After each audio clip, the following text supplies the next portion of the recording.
Hey guys, welcome to another video. If you're new here, I'm Kelly and welcome to my Flashback Friday Sephora purchases that I made in the year 2018.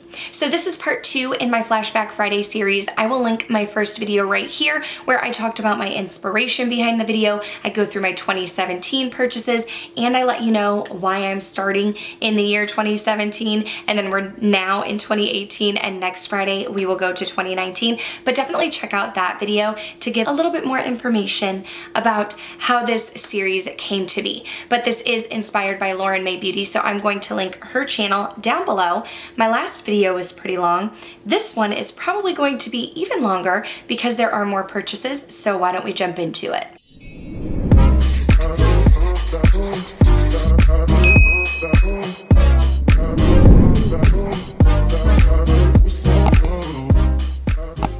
Okay, so this time I remembered to scoot over to leave some room for the pictures because last time I did not remember to do that. Now, buckle up because we have a lot of purchases in 2018. They started on January 14th and it was in store at the mall. I picked up a Vieve Aqua Bomb sheet mask for $8. It does say that this item is no longer available, but back in 2017 and 2018, I was very into sheet masks. I do remember not being a fan of that one though. I can't remember what I didn't like about it, but I do remember trying it and I was not a fan. I also made my first Fenty Beauty purchase. This was when Fenty Beauty was new on the scene and they had their precision makeup sponge for $16. I have been a beauty blender girl for a very long time. I typically only have one sponge at a time, one beauty blender at a time, but I remember wanting to try Fenty Beauty and I probably said, gosh, this was the beginning of 2018, so I probably said that Fenty Beauty was a brand I wanted to try in 2018, so I picked up that sponge. I remember it working well enough, but it didn't replace my beauty blender and I didn't purchase it again after that. I also started getting into the brand Vieve. So I picked up their True Cream, their True Moisturizing Cream. So they were known for the Aqua Bomb, which I think I got a sample of in my Play by Sephora, and I did like the Aqua Bomb, but I have dry skin, so I went on to get their True Cream, which I remember it was a little bit more hydrating and moisturizing. So I'm pretty sure that was the only time that I purchased that. I don't remember repurchasing it, but those were the 3 things that I picked up in the beginning of 2018. That was January, and if you were here for the 2017 one, it was like January, February, we had a lot of purchases right up front. I made my purchase January 14th, and then I did not make another purchase again until March 20th. March 20th, and I made a purchase in store in the Sephora inside JCPenney. I have one right by my job, which is why I think a lot of those purchases happen is they're usually repurchases, which this one was. It was a First Aid Beauty face cleanser for $22. I talked about that one in 2017. So you can see here in 2018, I was still repurchasing it at the time. Then I made another purchase on April 6th. Again, this was at the Sephora inside JCPenney, and I picked up another Armani Beauty C Rollerball. That was a repurchase from 2017. So that lasted me, gosh, about 6 months because I think that was my June purchase. And I also picked up the First Aid Beauty Sleep 500 point perk item that they had. I don't remember using all of those products. I think First Aid Beauty was really popular in 2018, so that's why I kept trying different things by them. But other than their face wash, I don't remember being in love with any of their other products. So that was April 6th. The next purchase that I made was April 15th, and this was an online purchase. And I picked up the Nars Natural Radiant Longwear Foundation in the shade Fiji, and this must have been new at the time because I even think that I did a whole review on that. And sadly, I decluttered that in 2020 when I came back to YouTube because I noticed that that one was still in my collection and I apparently picked it up in 2018, so it was no longer good. I try not to keep my foundations for longer than a year just because I don't want my face to have like an adverse reaction. I did really like that foundation. It was very full coverage. A little bit went a long way, but that was the foundation that I would reach for when I needed like a full coverage look. I typically go for more like natural, radiant, your skin but better looks. This one was more full coverage, but that one was great for like weddings or date night or any time that I wanted to be like super glam. I also picked up the mini of the Cover FX Perfect Setting Powder, and I remember not liking this. It was just the Cover FX Translucent Powder. I had been using the Laura Mercier. I wanted to branch out and try something different. I remember not liking this one. And then I purchased my very first Natasha Denona palette. I got the mini Sunset eyeshadow palette, the $25 mini, and I did not like this one. I think I even did a dedicated video on it, but I found that this eyeshadow palette did not have a ton of pigmentation. And I remember in the beginning of 2019, I went to a wedding and this was the eyeshadow palette that I brought with me. And it was the only eyeshadow palette that I brought with me. And I remember being really frustrated because I just couldn't create a look that like really looked like anything on my eyes. So I later went on to declutter that mini.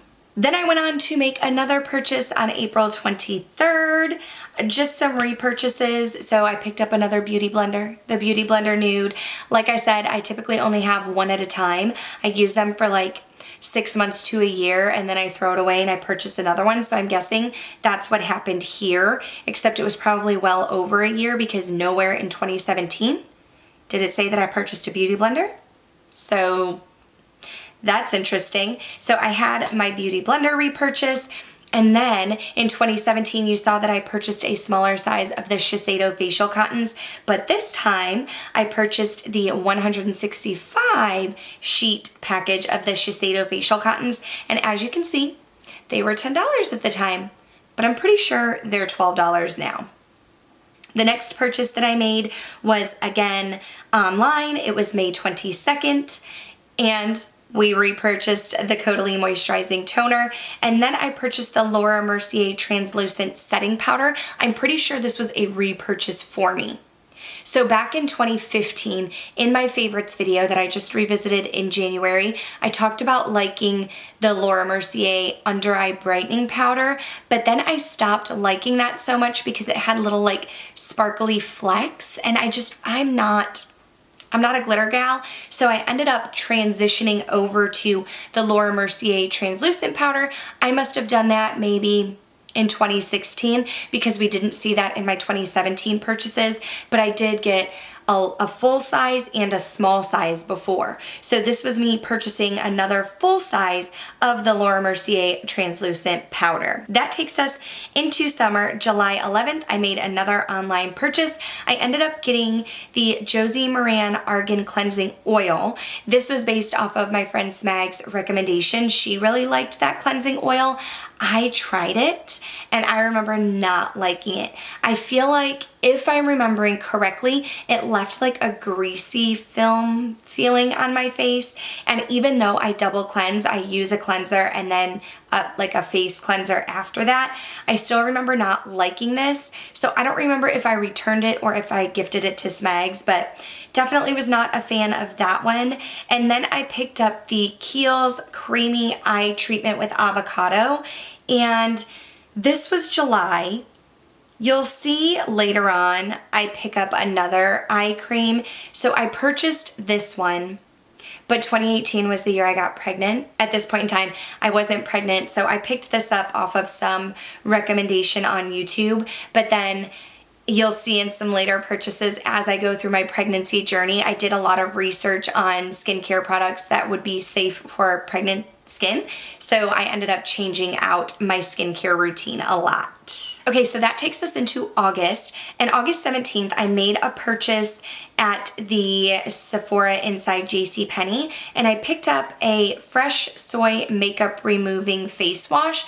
I don't remember why I purchased this because I remember getting, maybe I remember now.